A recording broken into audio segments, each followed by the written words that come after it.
Bismillahirrahmanirrahim. Assalamualaikum warahmatullahi wabarakatuh. Nah, ini baru kelihatan ya. Tadi nggak kelihatan MC-nya ketutup ini. Apa kabarnya semuanya? Sehat? Siap untuk sukses? Siapa yang ingin sukses angkat tangan? Sukses beli saham angkat tangan? Sukses jual saham angkat tangan? Sukses cuan angkat tangan? Oke. Siapa yang siap gagal angkat tangan? Nah, ini ada 4 sama 1. Nah, mereka inilah calon-calon yang akan pertama sukses. Karena tidak ada dalam saham sukses tanpa merasakan kegagalan. Ya, ini merupakan salah satu yang selalu saya ingatkan, terutama kepada diri saya sendiri dan juga kepada teman-teman semua bahwa sukses ini tidak pernah instan, tapi selalu melalui proses. Seperti juga ini senior-senior kita nih dari Kabar Bursa nih, ini luar biasa nih. Dari pendiri liputan6.com, ada Kanur, ada teman-teman dari Detik, semua sekarang tergabung di Kabar Bursa. Saya berharap media yang sangat segmented ini akan menjadi sukses. Dan valuasinya bisa 1 triliun maksudnya. Dan semuanya juga yang hadir, komunitas merasakan kesuksesan yang dijanjikan dengan berinvestasi secara syariah. Nanti juga ada dari OJK, tadi sudah ada dari Bursa Efek Indonesia, juga dari Bu Afiliani, dan tentu Pak Muhammad Asmi dan Kang Asep dan teman-teman. Siapa saya mau tanya yang pagi ini atau sore ini sudah berinvestasi di Bursa Efek Indonesia angkat tangan? Bukan, per hari ini maksudnya. Sudah ada ya, 2, 3 ya. Siapa yang merencanakan untuk berinvestasi di bursa? Angkat tangan. Nah, 3, 4, 5. Nah, hari ini sebetulnya atau minggu-minggu ini minggu-minggu yang penuh dengan tantangan. Karena bursa ini bergejolak luar biasa dan turunnya cukup signifikan. Sebetulnya kalau timing, ini adalah timing yang paling bagus untuk masuk di investasi di saham. Konsep pertama adalah begitu ada kekhawatiran, ada ketakutan di kalangan para investor, itulah saat terbaik untuk kita masuk untuk membeli saham. Karena biasanya sukses yang paling utama, paling dirasakan itu adalah kalau marketnya lagi turun dan akan bisa bergerak naik ke depan. Saya tapi ingin memulai dengan sebuah pantun nih, supaya semangat semua. Tadi MC belum kasih pantun. Tolong kasih cakepnya ya MC ya. Semuanya udah siap belum? Kasih cakep. Belum. Jalan-jalan ke kota tua Cakep, sambil menikmati sore yang cerah. cakep, Mari belajar investasi saham sejak muda cakep, agar masa depan cerah dan penuh berkah. cakep. Langkah awal apa yang harus dilakukan oleh anak-anak muda untuk masuk ke bursa saham, memulai investasi di pasar modal berbasis syariah? Ada yang tahu? Ilmu. Salah. Mental. Prinsip-prinsip syariah dulu harus kita tekankan. Kita ingatkan bahwa pasar modal syariah itu harus bebas dari riba. Harus bebas dari bunga. Selanjutnya, bebas dari uncertainties, ketidakpastian atau gharar. Dan ketiga adalah hindari spekulasi saham goreng-gorengan. Ini paling banyak yang ada di bursa, saham yang digoreng. Mau dibawa kemana? Tanpa dilihat fundamentalnya. Jadi masyir atau spekulasi itu harus kita hindarkan. Ini prinsip-prinsip dulu nih. Supaya kita tenang dalam berinvestasi di bursa saham kita. Bahwa prinsip syariah ini harus kita tegakkan. Karena kita berinvestasi untuk apa? Angkat tangan. Masa depan, hari tua. Ada yang bilang kaya. Salah kalau bilang kaya. Kita berinvestasi untuk betul sekali. Pak siapa namanya nih? Yani. Pak Yani. Ini adalah tujuan kita berinvestasi adalah mencari keberkahan. Karena percuma kalau kita kaya tapi tidak berkah. Jadi saya selalu menentukan tujuan kita berinvestasi yang jelas. Dana, yang kita dapatkan dari berinvestasi itu untuk apa? Ada yang untuk pendidikan, atau dana untuk kesehatan, atau dana untuk pernikahan. Ada yang masih jomblo di sini? Mana masih jomblo angkat tangan? Siapa yang masih jomblo angkat tangan, ini mau didoain nih. Itu masih jomblo. Nah, ada yang berinvestasi untuk biaya nikah. Udah ada calonnya belum? Belum? Nah, ini kalau ada kabar bursa mungkin bikin juga bursa jodoh. Cocok? Nah, ini. Jadi dana atau ada yang ingin membeli rumah tempat tinggal. Jadi investasi saham ini berbeda dengan investasi yang lainnya akan terus bertumbuh dan memberikan dividen untuk saham-saham yang memiliki kinerja yang baik. Kita mengerti bahwa instrumen investasi syariah yang sesuai itu saham, ini bisa kita lihat dari eh, perusahaan-perusahaan yang bagus, yang sudah dikategorikan sebagai perusahaan yang memiliki konsep syariah. Ada Bank Syariah Indonesia, ada juga saham syariah lainnya, ada sukuk obligasi syariah atau reksadana syariah. Pilih sesuai dengan profil risiko dan tujuan keuangan Anda sekalian. Jadi jangan main asal beli, tapi kita tentukan dulu tujuan kita dan mana nih investasi yang cocok. Oleh karena itu banyak konsultan investasi yang ada. Dan karena saya sekarang sudah tidak di permintaan lagi, saya siap menjadi mentor kalian semua untuk berinvestasi di bursa saham. Melalui kabar bursa, eh, kalau SRTG itu ada konflik of interest karena saya pemiliknya. Saya memberikan nasihat di luar. Dan ini satu alam tri juga masih ada konflik of interest juga saya. Masih ada kepemilikan di alam tri. Tapi kita bisa menggunakan eh, tujuan tadi untuk menentukan investasi mana yang baik. Karena Indonesia ekonominya akan terus bertumbuh. Memang tadi ada senior kita, Nur, gimana ini pemerintahan, bagaimana menghadapi tantangan ekonomi. Tapi secara fundamental ekonomi Indonesia ini akan terus baik kalau kita lihat dalam jangka waktu 5, 10, 15, 20 tahun ke depan. Karena berinvestasi di saham itu bukan investasi harian, bukan investasi mingguan, tapi investasi yang jangka panjang. Halo Teteh, Pak Menteri masih menunggu jadi saya mengisi nih sebagai supir tembak.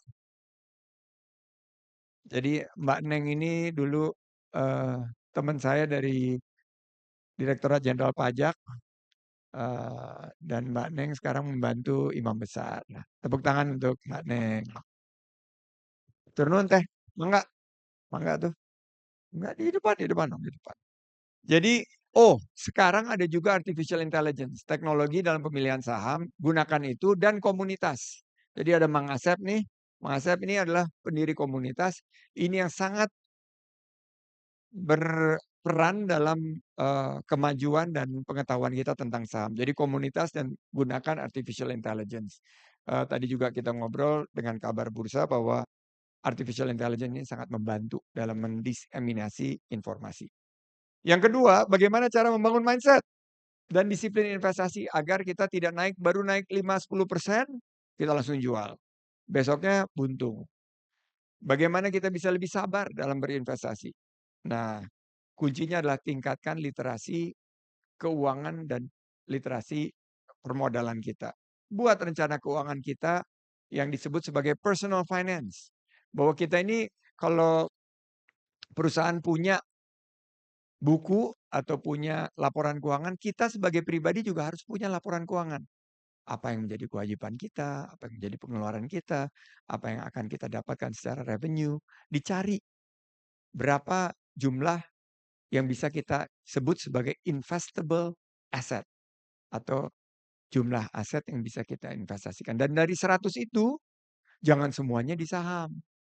Ada yang liquid, ada yang ditaruh di properti, dan mungkin sebagian kalau saya menaruh hampir 40-45% di saham.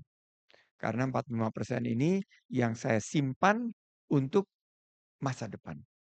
Nah, ekonomi Indonesia ekonomi yang menjanjikan. Oleh karena itu kita cari, apa sih new economy dari Indonesia ini? Misalnya energi baru terbarukan. Ada perusahaan namanya Pertamina Geo. Ada brand, itu yang bergerak di geothermal dan energi baru terbarukan, eee, ekonomi hijau. Ada juga, perusahaan perbankan seperti Bank Syariah Indonesia itu sangat baik, sekarang terbaik di, Asia Tenggara ini akan terus bertumbuh. Karena ke depan banyak yang akan semakin hijrah ke prinsip keuangan syariah. Nah, dengan strategi di mana fokus kita tujuan jangka panjang, kita terus bisa melakukan evaluasi dan menyesuaikan bisnis maupun investasi kita secara berkala. Dan kalau ada perubahan yang fundamental terhadap investasi kita bisa melakukan penyesuaian. Nah, saya memakai strategi diversifikasi. Jangan semua ditaruh di satu sektor, tapi dibagi-bagi. Ada 3 sektor yang paling berkembang di Indonesia sekarang. Pertama, Indonesia ekonominya didorong oleh apa? Ada yang tahu? Betul sekali, konsumsi. Dan salah satunya makanan dan minuman. Ini 60% ekonomi Indonesia hampir semuanya didorong oleh konsumsi. Cari saham-saham yang berprinsip syariah yang bergerak di konsumsi. Mudah-mudahan seperti kayak Paragon, Wardah segera go public. Karena itu betul-betul perusahaan yang berkembang besar karena konsepnya adalah konsumsi. Ada lagi perusahaan yang berkaitan dengan kuliner. Coba sebutkan perusahaan apa yang sudah tercatat di bursa yang besar? Indofood. Karena produknya sangat dikenal. Kita nggak perlu mengingat-ingat nama tagline-nya, tapi cukup dengan senandungnya pasti kalian tahu produknya apa. Na na na. Itu kekuatan daripada sebuah perusahaan yang sangat dikenal. Berikutnya, selain daripada, Indomie, ada juga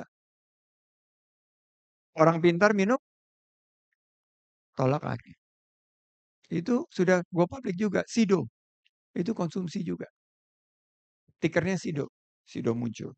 Nah, saya melihat bahwa, profil resiko, eee, analisa yang mendalam secara fundamental, diversifikasi ini akan memperkuat kita apalagi sekarang sudah ada fintech atau financial technology.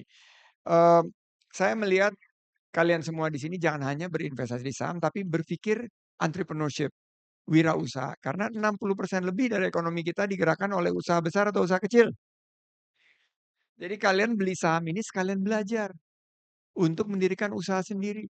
Nah, kalau udah punya usaha sendiri, menjadi usaha kecil penopang ekonomi Indonesia, kita bisa bukan mencari lapangan kerja, tapi menciptakan karena nyari kerja sekarang gampang atau susah? Siapa yang nyiptain lapangan kerja, pemerintah atau UMKM? UMKM. Kalian harus menjadi UMKM. Sehingga bisa membantu pertumbuhan 8% yang ditargetkan oleh Bapak Prabowo Subianto, presiden kita. Nah, 50% investor di pasar modal ini usianya berbeda zaman Bu Kiki, sama saya mulai di tahun 2000, awal tahun 2000-an. Itu rata-rata investor asing dan investor yang usianya di atas 30 tahun. Sekarang 50% investor itu di bawah usia 30 tahun. Oleh karena itu saya menitipkan semangat 4 As dalam berinvestasi saham. Pertama, kerja keras. Analisa secara cerdas. Setelah itu evaluasi secara tuntas dan terakhir berinvestasi dengan konsep tadi mencari keberkahan dengan ikhlas. Karena berinvestasi itu insya Allah rezeki tidak akan tertukar.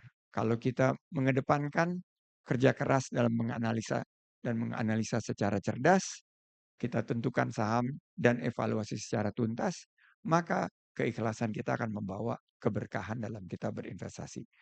Dan selalu mengusung tema 3 C. C yang pertama adalah inovasi, C yang kedua adalah adaptasi, dan C yang ketiga adalah kolaborasi. Terima kasih atas kesempatan yang telah diberikan kepada saya. Saya mengisi di sini tentunya atas undangan Pak Menteri Agama dan teman-teman kabar bursa. saya buka kesempatan mungkin, ada pertanyaan dari teman-teman yang ingin memulai berinvestasi di saham. Tapi saya ingin sampaikan nih Mbak MC, Apa? dalam melihat laporan keuangan, yang pertama kita lihat di laporan keuangan kinerja dari emiten atau perusahaan yang akan kita investasi itu apanya? Laba, betul. Apalagi? Cash flow, apalagi? Liabilitas, debt, apalagi? Rasio utang, apalagi? Return on equity, ROE, apalagi? Return on asset, market cap, betul? Kayaknya Market cap itu udah pada ini megang udah ngerti saham ya, semua ya. pada ngerti Ini jadinya. ahli-ahli ya. Nah itu semua adalah indikator yang bagus. Tapi saya selalu fokus kepada satu, free cash flow. FCF itu nggak ada di laporan keuangan, tapi bisa dianalisa melalui analisa daripada laba. Berapa banyak free cash flow yang dihasilkan, di-generate oleh perusahaan ini dalam setahun. Dan setelah itu kita gunakan multiple, bisa 10, bisa 5, tergantung industrinya, dan inilah yang akan menentukan enterprise value. Enterprise value dikurangi oleh debt, total liabilities kita akan menjadi market cap kita. Itu rumus yang selalu saya pakai. Jadi saya melihat ada value nggak di sebuah perusahaan secara fundamental untuk kita berinvestasi. Itu yang disebut sebagai teknik investasi Warren Buffett, yaitu fundamental investing. Karena ada juga ilmu lain yang berbeda secara 180 derajat yang disebut technical investing. Tidak melihat perusahaannya apa, hanya melihat chartnya aja. Itu saya nggak menguasai. Saya menguasainya yang fundamental, di mana saya lihat betul-betul kinerja dari perusahaan tersebut secara laporan keuangan. Demikian teman-teman, saya sekarang ingin mendorong bahwa EBITDA atau laba itu mungkin satu hal, tapi cash is king. Makanya free cash flow itu adalah penentu daripada nilai perusahaan yang akan kita investasikan. Saya ingin juga teman-teman kenali perusahaan yang akan Anda investasi, coba produknya. Yang suka tolak angin, pasti suka sahamnya Sido muncul. Yang suka makan Indomie, nggak salah. Kita selain konsumsi Indomie juga punya sahamnya, Indofood. Apalagi Mayora yang suka Roma, itu juga bisa. Kelola Mayora. Itu adalah perusahaan-perusahaan yang fundamentalnya kuat. Nah, yang suka industri ramah lingkungan, renewable, banyak perusahaan-perusahaan juga yang ramah lingkungan sekarang. Dan terakhir, saya akan doakan kalian semua karena saya siap menjadi mentor, sudah tidak punya tugas di pemerintahan, jadi akan bisa banyak menghabiskan waktu dengan kabar bursa dan teman-teman komunitas. Saya doakan kalian semua menjadi investor-investor yang sukses. Terima kasih. Wabillahi taufik walhidayah. Wassalamualaikum warahmatullahi wabarakatuh. Baik, boleh kita membuka sesi Q&A? Boleh, boleh. Ada yang mau bertanya ini kapan lagi nih dimentorin langsung sama Pak Sandiaga Uno langsung? Iya, oh langsung di sebelah kiri. Silahkan, boleh mic-nya. Ada lagi di sebelah sini? Oke, nanti gantian ya. Baik. Bismillahirrahmanirrahim. Assalamualaikum warahmatullahi wabarakatuh. Waalaikumsalam. Ya, terima kasih Pak Sandi buat kesempatannya. Jarang banget ya langsung ketemu mentor tanyain. Gini Pak, mungkin keresahan dari teman-teman di komunitas syariah saham ya, kebetulan hari ini saya mewakili syariah saham. Jadi kira-kira Pak, kalau dalam kondisi market yang tidak jelas seperti ini, itu apa yang bakal Bapak Sandi lakukan perihal bagaimana cara merebalancing portonya Pak? Kalau yang kita tahu kan ada Saratoga ya, yang salah satu isinya mungkin beberapa saham yang sangat tadi mungkin analisanya sudah Bapak sebutkan seperti apa cara pilihnya dan gimana Pak sikap kita sebagai investor melihat market ini bisa dibilang kayak labil ya Pak, kayak anak ABG gitu, besok naik, besok turun gitu kan. Jadi kalau ada yang bilang, "Wah beli sore jual pagi, besoknya boncos. Beli pagi jual sore juga ikutan boncos." Nah itu mungkin boleh diinfokan ke kami Pak. Terima Terima kasih. kasih teman-teman komunitas syariah saham. Eee, karena saya berinvestasi sangat jangka panjang, saya tidak melihat investasi itu harian. I'm not a day trader. I don't day trade. Saya tidak beli saham dalam konsep harian atau mingguan, tapi saya lihat dalam konsep yang sangat jangka panjang. Makanya dari total aset yang saya miliki itu hanya 40% di saham. Karena setiap beli saham taruh di laci. Istilahnya waktu dulu saham masih bentuknya kertas. Nah kan sekarang scriptless. Saham taruh di account aja. Tapi beli perusahaan-perusahaan yang punya fundamental. Tadi Pak Nur bilang buy the future ya Pak ya. Buy the future. Cari perusahaan-perusahaan yang punya masa depan yang cerah. Nah, tanpa mengajak kalian semua untuk berinvestasi di SRTG, tapi kira-kira pola pemikiran saya waktu itu di Saratoga adalah apa sih Indonesia yang dikembangkan selain konsumsi yang 60%? Ternyata Indonesia didorong oleh investasi. Investasi itu di mana? Di infrastruktur dan di sumber daya alam dalam proses hilirisasi. Makanya kita mulai berinvestasi di saham-saham yang memiliki potensi di sana termasuk salah satunya Alamtri.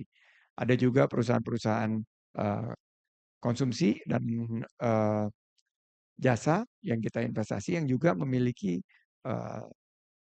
prospek yang jangka panjang. Dan terakhir perusahaan-perusahaan infrastruktur. Nah, karena saya melihat bahwa selain daripada makanan, ternyata anak sekarang itu tidak pernah lepas dari apa? Gadget. Berarti perusahaan apa?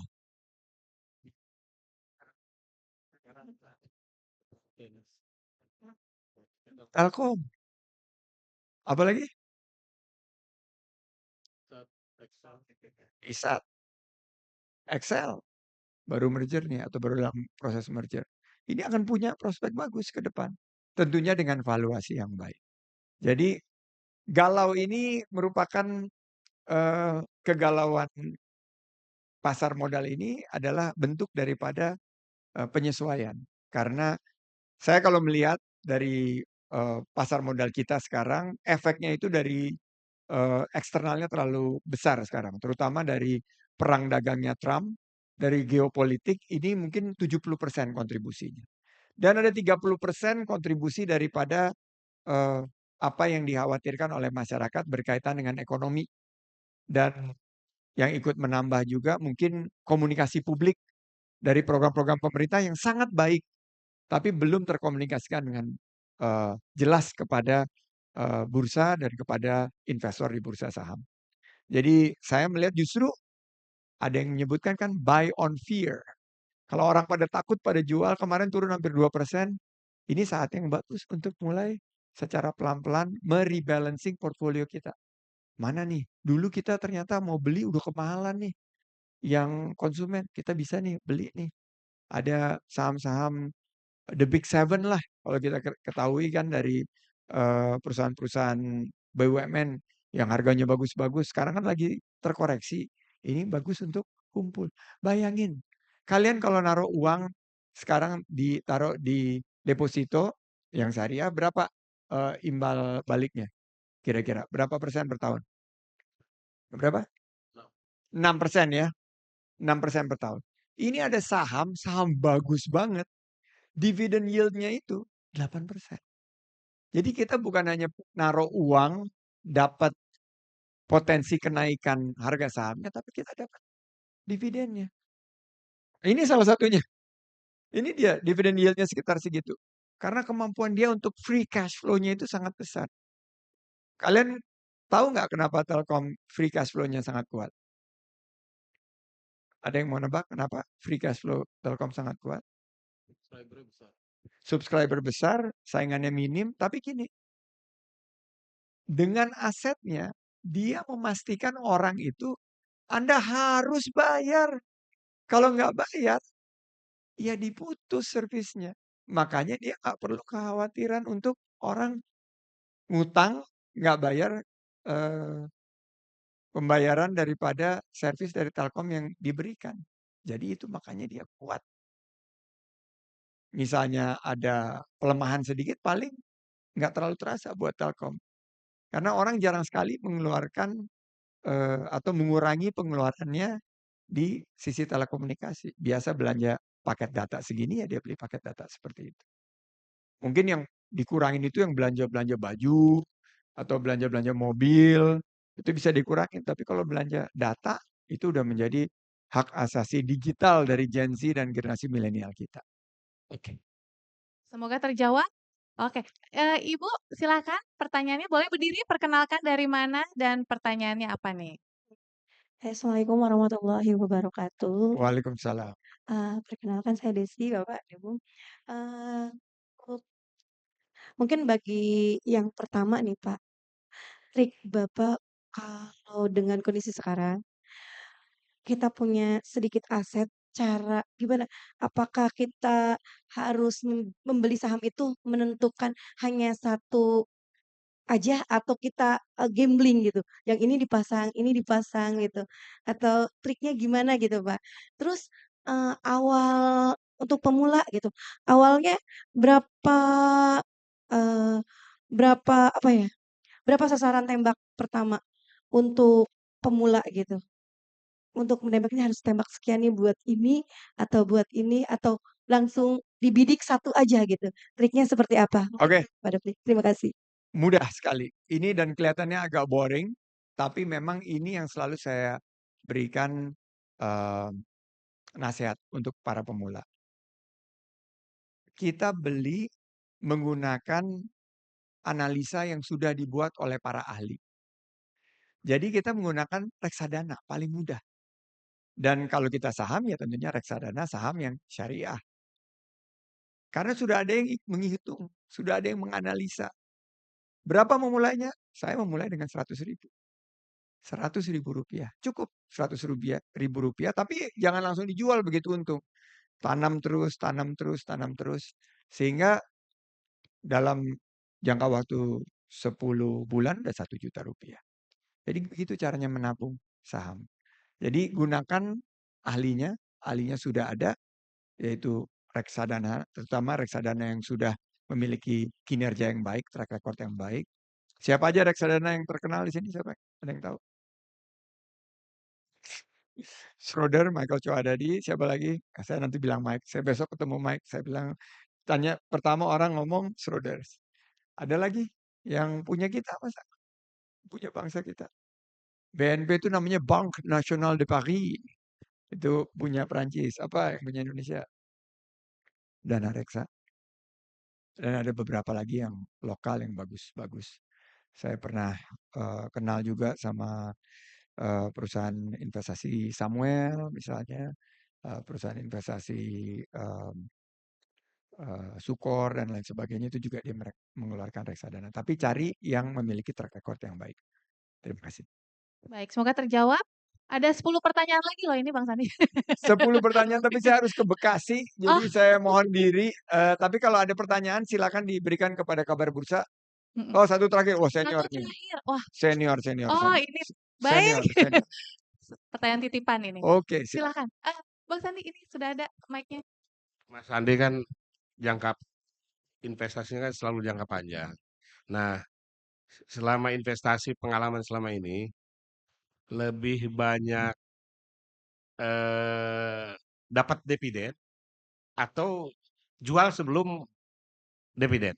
Itu aja. Saya penganut dividend paying stocks. Jadi saya nggak akan investasi di perusahaan yang nggak membayar dividen. Jadi kayak Astra itu perusahaan yang selalu rajin banget bayar dividen. Mana? Iya betul juga itu. Yang ini nggak pernah berhenti bayar dividen. Bayar terus Pak. Jadi Alamtri ini bayar dividen. Perusahaan saya pastikan harus bayar dividen. Walaupun turun, walaupun sedikit harus bayar dividen. Kenapa? Karena investor itu pengen punya oleh-oleh hadiah tiap tahun. Dan capital gain itu ya seandainya kita kan bisa menentukan. Waktu saya tinggalkan Saratoga 10 tahun lalu net asset value-nya itu sekitar 20 triliun. Saya tinggal 10 tahun sudah sekarang net asset value-nya 60 triliun. Berarti ada 3 kali lipat peningkatan jumlah. Ini berarti selain daripada mereka membayar dividen, mereka juga fokus kepada peningkatan nilai yang dimiliki oleh para pemegang saham. Semoga terjawab ya dengan senior ini Senior, pertanyaannya. makasih. Baik. Oke. Dan teman-teman jangan lupa untuk terus memantau kabar bursa. Ini katanya sudah 121 juta pembacanya ya, 121 juta dan sudah menjadi referensi sampai ke Vietnam dan Singapura memantau kabar bursa. Dan mulai saham itu nggak usah besar-besar, kecil-kecil aja cukup. Yang penting kita merasakan dan memulai sehingga kita bisa berinvestasi di masa depan ekonomi Indonesia. Terima kasih, sukses selalu. Wassalamualaikum warahmatullahi wabarakatuh. Baik, Bang Sandi, boleh kalau izin ya, saya pengen membalas pantunnya Bang Sandi tadi. Sikat. Agak tertantang ini soalnya. Hajar. Sebulan kita berpuasa. Cakep. Kurang kenceng aja kok. Cakep. Lagi pada puasa lemes ya. Iya. Sebulan kita berpuasa. Cakep. Bukanya pakai es blewah. Cakep. Nyantri saham bareng kabar bursa. Cakep. Insya Allah bawa berkah. Amin. Buka puasa makannya bubur. Cakep. Investasi di saham biar pada makmur. Cakep. Bang Sandi.